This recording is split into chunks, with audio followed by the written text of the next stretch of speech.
ए सारी दुनिया अल्लाह पाक बनाइए,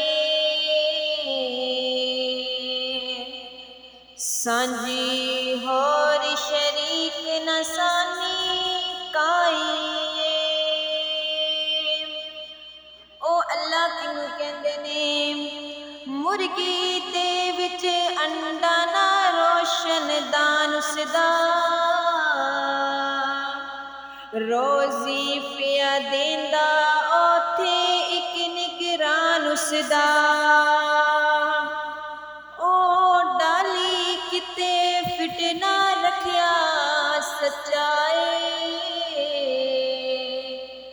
बाहर निकलदा चूं चूं करदा बच्चाए।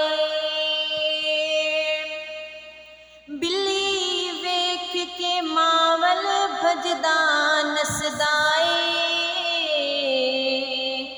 आ गया दुश्मन मानो दसदाए।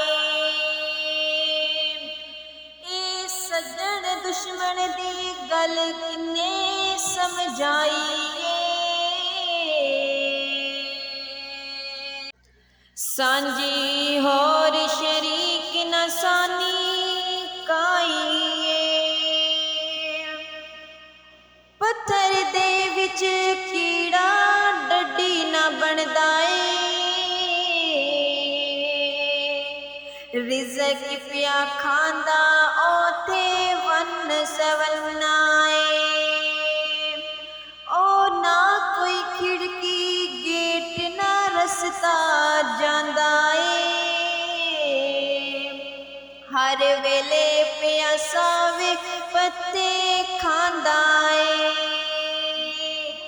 ओ नरम नरम ए कीड़ा पत्थर दे विच वसदा ए, पत्थर चों निकल के सारियां गल्लां दसदा ए। ओ इको ओथे उसदी पहुंच दसाईए, सांझी